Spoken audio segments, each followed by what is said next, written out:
салом алайкум тамошобинони барномаи мо. Инак бахши сеюми барнома оғоз мешавад. Номи мавзӯъ ҳуқуқвайронкунии маъмурӣ. Пеш ай мавзӯъро сар кардан дар мавзӯи гузашта як чанд савол буд. Ҳамвороз ҷавоб метем. Марамад ҳамон бародарое ки савол додагием ба саволотон ҷавоб гирем. Сар мекунем ай саволи якум. Ном дорам Магомед савол додай. Салом бародар. Вақте алимент додем мо ҳуқуқ дорем дар ҳама ҳолат фарзандмона хона биёрем. Хушрӯ мефаҳмонде намира. Инак вақте ки алимент меспорӣ, алимент споридан маънои ура надорад ки ту ҳақ дошта бошӣ фарзандта бигирӣ ба хонат бибарӣ, шаб рӯз қатид беста. Дар як ҳолат ту метавонӣ ки фарзандта шабона рӯз қатид бигирӣ дар хонат, яъне ки дар ҳолате ки агар модараш розӣ бошад, ту ба суд ариза пешниҳод мекунӣ, дар оҷа суд мебина, модараша даъват мекунанд, модар ки розигӣ дод, дар ҳамон ҳолат ту метавонӣ ки фарзанда ба хонаи худат бибарӣ. Атак ихе ҳуқуқ надорад падар ки фарзанда бе розигии модар хонааш бибарад. Суд муқаррар мекунад дар тӯли ҳафта ё як рӯз пас ё ки ҳар рӯз 2 соат вақт метиҳад. Ту 2 соат метавонӣ вақта қад фарзанди худат бигзаронӣ, яъне дар ягон ҷо сайргашт кунед. ғайри хона бурдан метавонӣ қачи сайргашт кунӣ, ягон ҷо тамошо бирай. Инам хеле дар як ҳолат метавонанд ки модара баъд ай ҳуқуқи модарӣ ҳамун фарзанд маҳрум кунанд. Ин ҳолат ҳамун ҳолатае ки мақсад шумо ҷидо мешавед, суда даводаво мекунед, суд муқаррар мекунад, алимент гирифтесай, алимент споридесай ба фарзандат.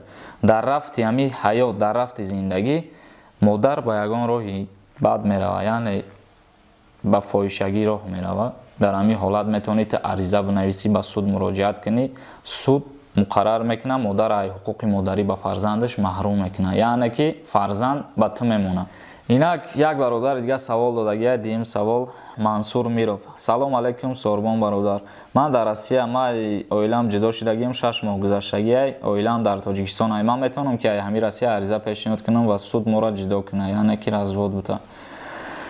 Вақте ки ту дар Россияи, агар ки ба ватан омада натонӣ, дар ягон мушкилӣ бошӣ, маҷбур бошӣ ки ҳамин ватан омада натонӣ, дар ин ҳолат ягон додари ту ё акаи ту, агар додар ака ки набоша, ягон амакет ё ки тағот мераванд ба суд ариза пешниҳод мекунанд ки фалони одам дар Россия, мисол ту дар Россия ина омада наметавонад барои ҷудо шудан, яъне закса ҷудо кардан.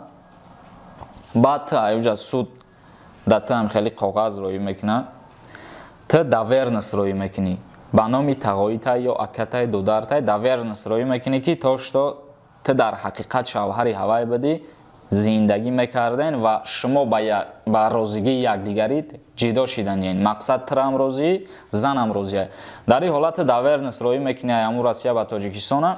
Давернаста суд дар дасти ҳамун тағоитай ё ки акатай метиҳад. Дар рафти кор дар суд вақте ки ҷудо карданӣ шудан, развод доданӣ шудан, тани ту ҳамун акад ё тағоид меояд, ҳатман бояд иштирок кунад. Атак ихе ягон кас ки иштирок накунад то қата ариза роӣ кунӣ, ин хеле намешавад. Инак саволи навбатӣ Рустам Мирзоев. Бародар, мерос ба набера дода мешавад? Саволаш ҳам хеле буда.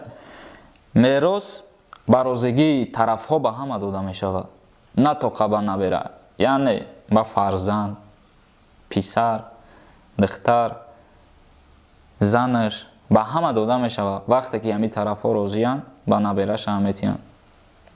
Вақте ки фарзанди хур дора, аввале ки мерос тақсим кунӣ мешаванд, мероса дар фарзанди хурду ҷудо мекунанд. ҳамун фарзанде ки ҳамун гузаштагиай падарша ё ки модаршай меросай ҳамун мондагиай ба фарзандаш тақсим мекунанд.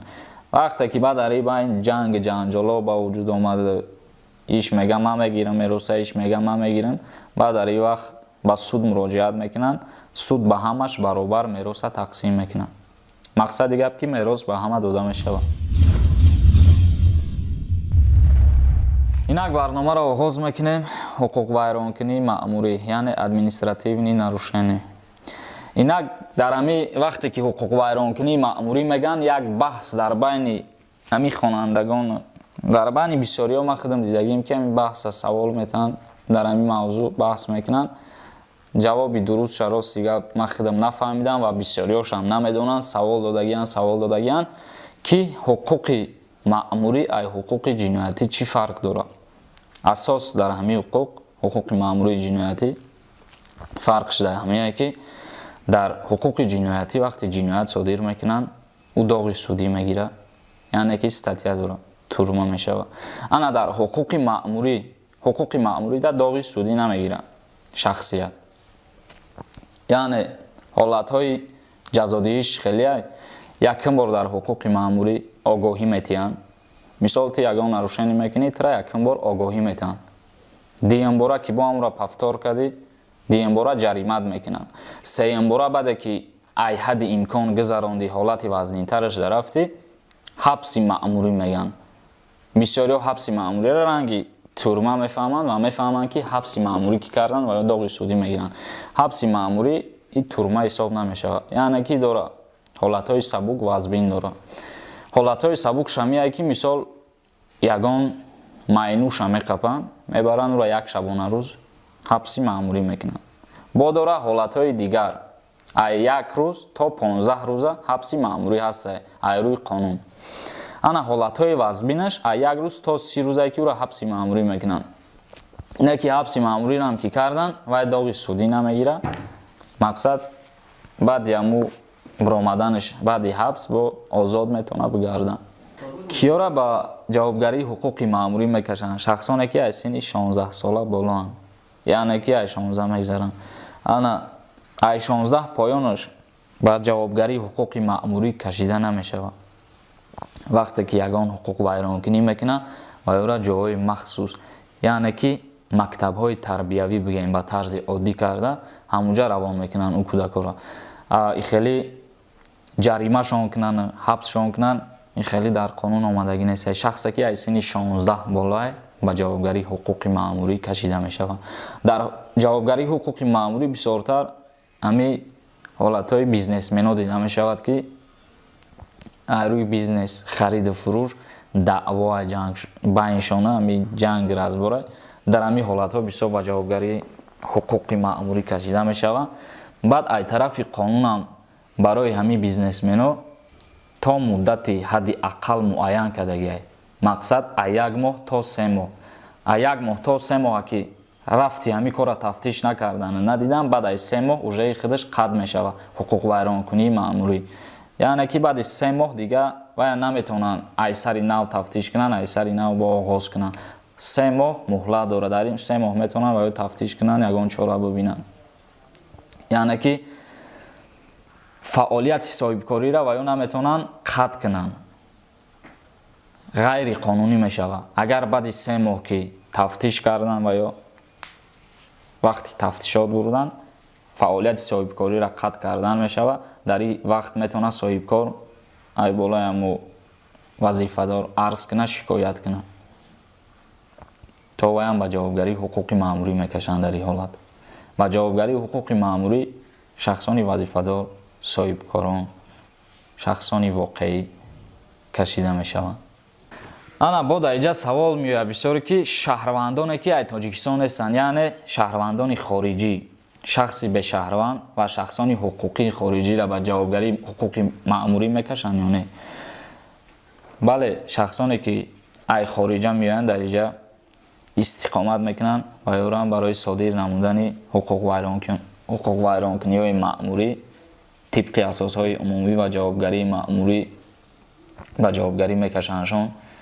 яъне ки вай шахси хориҷӣ шуда хеле ҳақ надорад ки ман хориҷиам гуфта биёяд дар инҷа чӣ кори мефураш бикунад гарда.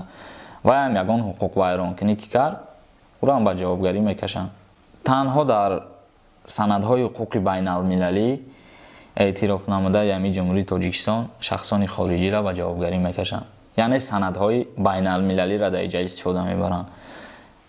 ай кодекси ҳуқуқи маъмурӣ тоқа намегиранд, санадҳое ки байналмилалия ҳамунро дида ҷавобгариш чӣ хеле ки ҳаст шахси хориҷиро ба ҷавобгарӣ мекашанд. инак барномаи ирӯзаи мо ба охир расид, яъне буд барномаи мо ҳуқуқвайронкунии маъмурӣ. дар ин мавзӯъ мо чанд қай ҳарф ҳам бизанем ба гуфти ба фикри мо ки кама, не ки ба тарзи оддӣ сода карда ҷои дар кориша ба шумо фаҳмондумам. ва ӯ бародарое ки савол дода буданд дар комментарӣ аввали барнома дамада саволҳои шуморо ҳам ҷавоб додам. ба фикрам ки я хеле дар ин барномаҳои маро тамошо мекунед, хеле скучни метавад дар назартон, барое ки мавзӯъҳоро ман худам интихоб мекунам, дар як мавзӯъ гап мезанам, мумкин баъзеда дигар чӣ дар кора. Ба ҳамин хотир ай ҳамаи ҳамин тамошобинон хоҳиш мекунам ки чӣ саволе дорен дар ҳамин комментариҳои ман бинависен, ҳатман ба саволотон ҷавоб мегирен. Мақсад ки чем ман худам вибр кунам мавзӯъро, саволҳои шумо дар ҷавоб битам, ихе хубтара. 10-15 та саволам агар бишава дар як барнома 15-20 минут вақт мерава, ҷавоботонро мегирем. Бо боқӣ мондат ҳафтаи ояндаш насиб. Зинда ва сарбаланд бошед намакаса. Бо шумо буд Сорабон Сафаров. Подписаться кунед дар канали мо дар YouTube. Номи канал Чиба ба англиси Вай. яъне ки Чиба Вай бизанед дар он поиск меброяд, подписаться кунед. Барномаҳои нав ва ҷолиб ай пеша насиб. Зинда ва саломат бошед намакаса.